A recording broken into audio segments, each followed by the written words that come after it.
So a normal day, as I mentioned, it begins at 7 a.m. So you wake up bright and early, you get into the hospital, and at 7 a.m. you will go to get your handoff from the night team. Now, from my experience in the UK, the way this would work is we would all sit together. The consultant, the registrars, the junior doctors from the night and the day would all sit together, and they would go step by step discussing every single patient on the list. And it typically took around about 20 minutes to an hour in the morning to do the full handover meeting. It's quite different in the US.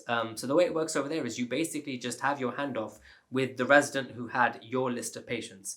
So I would go in at 7 a.m. in the morning. The person who had my list of patients, of like say the 10 patients, would hand off to me and say, okay, overnight, this is what happened with this patient. And it's it's a much more informal process. And it was typically done within around about 2 to 3 minutes, literally just giving you the highlights of what's happened with your 10 patients only. That takes a pretty short length of time. So roughly from 7 a.m. to 7:10 a.m., you will have your individual handoff with the resident who had your list overnight. So then what you'll do is you will take your list and you will begin your personal round on your patients. This isn't the full, consultant-led ward round. This is just you physically walking around and seeing all of your 10 patients, which can sometimes be split over a couple of different levels in different areas of the hospital. This does take a pretty big chunk of time, around about, say, anywhere from 20 minutes to, say, 45 minutes, depending on what's happened with each of your patients. So roughly speaking, until around about 8 a.m. at least, you will be rounding on your list of 10 patients and speaking to them, finding out what's going on from them, and trying to see if anything meaningful has changed in terms of the symptoms they've been experiencing, whether there's been any improvements or deterioration. Then the way it worked at my program, where I did my 1 year of medicine, which was Mount Sinai West, we would then have from 8 a.m. to around 8:45 to 9 a.m. we would actually have an hour of teaching in the morning. And this is another thing which we'll talk about in a little bit more detail later on. The amount of academic and teaching time that's built into your schedule is something I think worthy of note. So this is an example of it. It's called Morning Report at my residency program, but there are others in which it has a different name, like a morning case, things like that. It'll typically be around about 45 minutes to an hour, and the way it worked there was we would somebody would present their case, and we'd basically just talk through it with some attendings there. Some senior program attendings would be there helping us talk through the case and giving us their teaching points. So saying a woman's come in with shortness of breath, 70 years old, what would you guys do? And then all of the residents will be sitting there in that room, and we'll have a kind of like a collegial discussion about how we would approach this patient.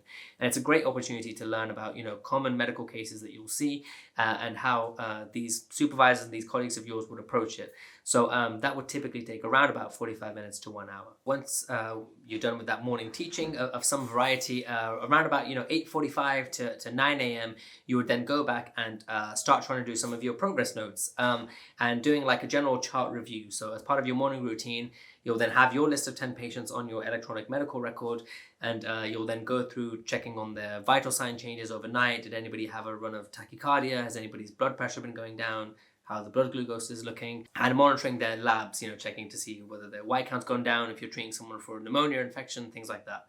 So you'll do that chart review, and then you'll start doing your progress notes. So you want to get as much of your progress note completed as you can ahead of time before you round with the attending, because then it gives you a good idea of what the updates are for the day on that patient.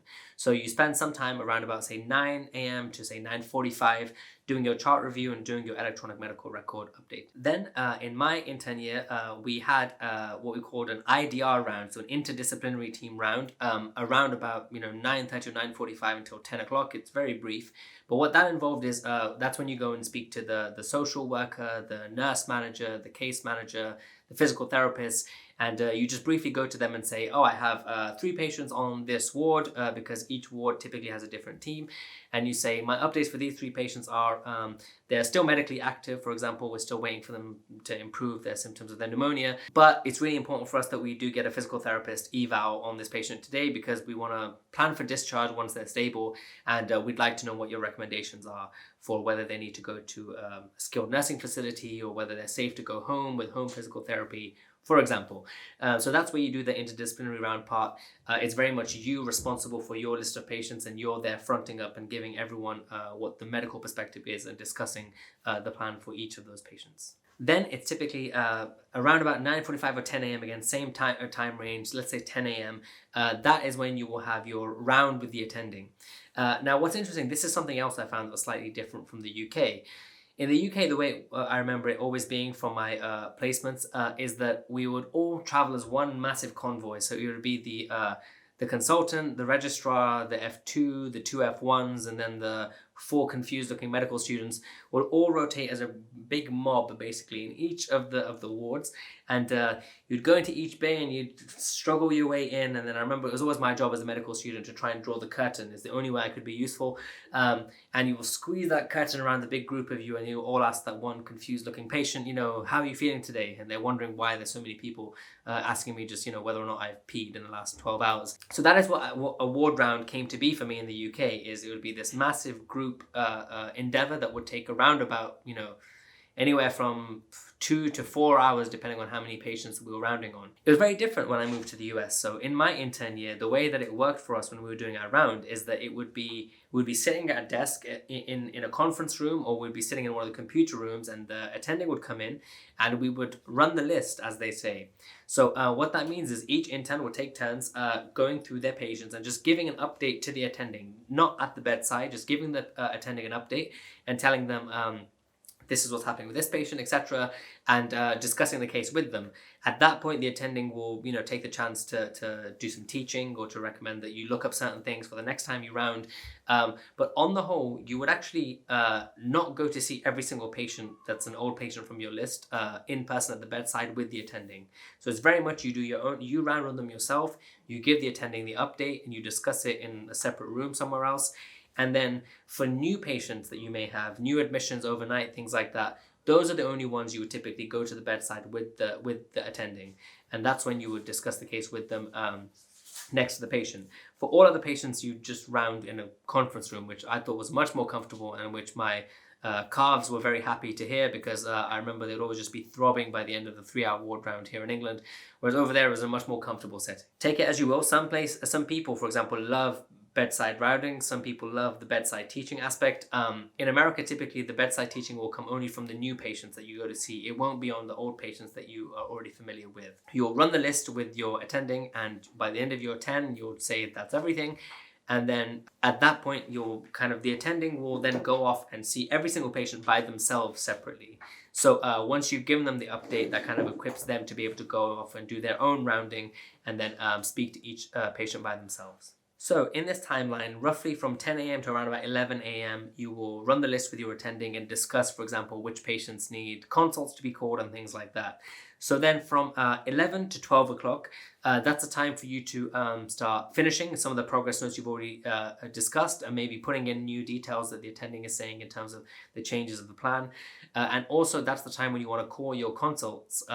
So that's really important, is, calling your consults early, because the last thing you want to do is call your dermatology consult at 4 p.m., which now being on the other end of that, I really realize the importance of trying to call the consults early, because it'll ruin your day if you get that 4 or 5 p.m. consult. So it really is just a professional courtesy to call all of those early. So you do that typically from 11 to 12 o'clock so that the teams can plan their schedules for the afternoon. Then at 12 o'clock, that's when the second part of the academic component of your day comes in. And typically you'll have a noon conference. Now, I'm speaking specifically about my experience at Mount Sinai West, but almost every program you go to will have some type of noon conference equivalent. So that is where you have your lunch, and you'll typically have an hour of teaching at that point. Now, what I loved about my experience in my program was that we used to have something called seamless credit. Now, seamless is the equivalent of, I think, Just Eat is what you guys have here, or what I used to use back here. So that's what we had over there, and we would be given an allowance of $9 per day of seamless credit. And we'd be given, this email would come in every evening ahead of time for the next day, telling you to put in your orders on Seamless. So you could pick whatever you wanted for lunch, and then anything above $9, you would just pay the excess if you really want to go all out. But typically you could get a really good meal for, $10. So you would end up just paying $1 a day. And then what they did is the next day they would have all of the lunches delivered to noon conference. So you would just go there to the conference room. Your hot food would be there ready for you. You'd pick it up, you'd sit down, and then while you're having your lunch, you'd have an hour of teaching. And typically that would be more lecture based. So it wouldn't be a case-based where it's interactive. They would get, for example, a person who's a specialist in elderly care or diabetes management to give you a lecture on things that are relevant to your inpatient experience. So, how to manage a patient with DKA, or when you have a geriatric patient, how do you make sure that you get them mobilizing early to make sure they don't atrophy more of their muscle groups, and things which are really relevant to your experience as an internal medicine doctor. So I love that, because what they did is they found a way to integrate you getting your food, getting, recharged with teaching. So people would look forward to teaching, because you're not sitting there starving and hungry and wondering, when can I run to Costa to buy my £5 coffee and come back? Like, you have that brought to you and you just sit back and enjoy some teaching. So that'll take you around about an hour. And then you start the afternoon session. So the afternoon session then from around about 1 o'clock to 4:30, it's pretty variable, again, depending on what's happening to your patient in any one day. You could be having family meetings, you could just be finishing up tasks. The patient might need, different parts of their care coordinated. So you just do all of those tasks, liaise with the consult service, implement their recommendations, and finish your notes and finalize them. So you'll do all of that at some point between 1 o'clock and 4:30. Typically, you won't have any other formal rounding with your attending, but they might just drop by at 2, 3 p.m. very briefly for 10 minutes and tell you, I saw all those patients. By the way, Mr. Blah Blah wants his diet order changed. Can you make sure to put that order in? So it'll be little kind of embellishments to their care will typically happen in the afternoon. And then as you get close to 4:30, you will then start planning your handoff to the on-call team, because we're talking about a non-call day right now, and a non-call day will end from between 4:30 to 5 p.m. And so you start preparing your handoffs for each of your patients. And again, that's very much a lot of emphasis is placed on you as an individual. What is the handoff you are signing out to your on-call team? And they will then be giving that to the night team. So you have to make sure that you've written the relevant updates for that patient. Make sure you highlight the patients who are really unwell, who they need to check in on. So a typical handoff, for example, for your 10 patients, there might be 3 patients for whom you have a specific task that you need the on-call person to take over. You'll write, check their troponin at 6 p.m. If it increases, do this, and you write contingencies basically, just to help your colleague along as a professional courtesy. So you'll be preparing your handoffs in time for 4:30. And at 4:30, that is when you find the poor sod who's on call, and you will give your list to them at that point, and they'll forward your pager to them, and that's it. So a regular non-call day will typically finish, for me, it used to finish at 4:30 p.m. And apart from maybe the first week where I was getting used to a new country and a new system, I basically always left by exactly 4:30. So the way they structure it is that you're not allowed to get any new admissions later than 4 o'clock. So it won't be that you're about to leave and then at 4:25 someone comes in from the ED and you're actually staying until 6 p.m. They make sure they give you that grace period where they can't give you any new admissions, so that you can have everything wrapped up and truly you will leave at the time which they state.